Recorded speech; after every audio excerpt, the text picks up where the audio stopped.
الرجیم بسم اللہ الرحمن الرحیم الحمد للہ رب العالمین والعاقبۃ لأہل التقوی والیقین اما بعد قال رسول اللہ صلی اللہ علیہ وآلہ وسلم لو یعلم العبد ما فی رمضان لود ان یکون رمضان السنہ۔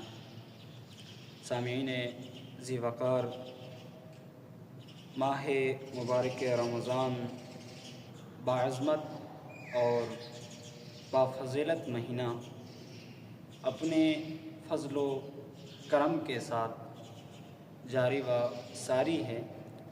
اللہ تبارک و تعالی ہم سب کو اس ماہ کو درک کرنے اور اس کی فضیلت کو سمجھنے کی توفیق عنایت فرمائے۔ سامعین ذی وقار، انسان کی زندگی میں سب سے افضل ترین ایام رمضان ہے۔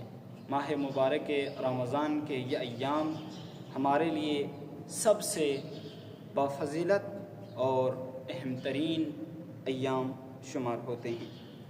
ماہ مبارک رمضان کے حوالے سے رسول خدا صلی اللہ علیہ وآلہ وسلم ارشاد فرماتے ہیں، لو یعلم العبد ما فی رمضان، اگر بندہ یہ معرفت حاصل کر لے، یہ جان لے کہ ماہ مبارک رمضان کیا ہے، اس ماہ مبارک رمضان کی اس قدر عظمت، کس قدر اس کا مقام ہے، اگر یہ درک کر لے، اگر اس کو جان لے، اگر اس کی معرفت حاصل کر لے، تو پھر یہ بندہ تمنا کرے گا کہ اے کاش یہ ماہ مبارک رمضان سارا سال جاری رہتا۔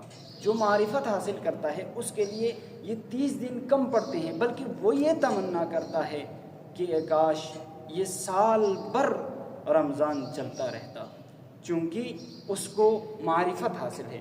سامعین ذی وقار، جس شخص کے لیے معرفت حاصل ہو تبھی وہ اس چیز کو درک کر سکتا ہے۔ ماہ مبارک رمضان بھی وہی شخص درک کر سکتا ہے جو معرفت رکھتا ہو۔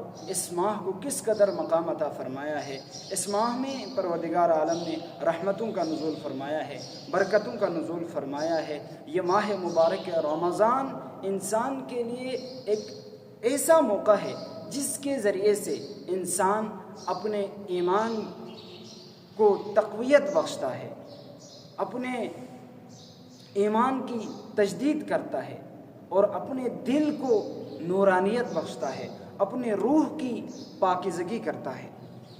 یہ وہ شخص کرے گا جو معرفت رکھتا ہو ماہ مبارک رمضان کی۔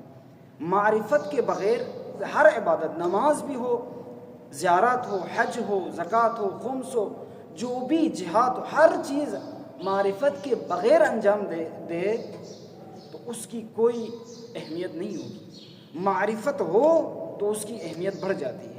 ماہ مبارک رمضان کی بھی جس شخص کو معرفت حاصل ہو وہ اس ماہ کو درک کرے گا اور اس ماہ میں اپنے روح کو تزیین بخشے گا، اپنے روح کو اعلیٰ مقام کی طرف لے جائے گا۔ امام زین العابدین علیہ السلام کے بارے میں منقول ہے کہ امام زین العابدین علیہ السلام جب بھی ماہ مبارک آتا تھا تو امام علیہ السلام اپنے گھر کو ایسے سجاتے تھے جیسا کہ وہ شخص سجاتا ہے کہ جس کے گھر میں شادی ہو رہی ہو۔ امام علیہ السلام گھر کو ایسے سجاتے تھے جیسا کہ اس گھر میں کوئی دلہن آ رہی ہو۔ اور جب یہ ماہ جانے لگتا تھا تو امام علیہ السلام اس قدر گریہ کناں ہوتے تھے، اس قدر آہ و فغاں کرتے تھے، اس قدر خدا کی بارگاہ میں روتے تھے کہ دیکھنے والے کو لگتا تھا کہ امام علیہ السلام کے گھر سے کوئی جنازہ نکل رہا ہے۔ یہ امام علیہ السلام کو خوشی کیوں ہوئی، امام علیہ السلام کو غم کیوں ہوتا تھا، امام علیہ السلام کو کیوں خوشی ہوتی تھی؟ چونکہ امام علیہ السلام معرفت رکھتے تھے ماہ مبارک رمضان کی۔ عزیزان محترم، اس ماہ میں ہم نے یہی کوشش کرنی ہے کہ اس ماہ کی معرفت حاصل کرے۔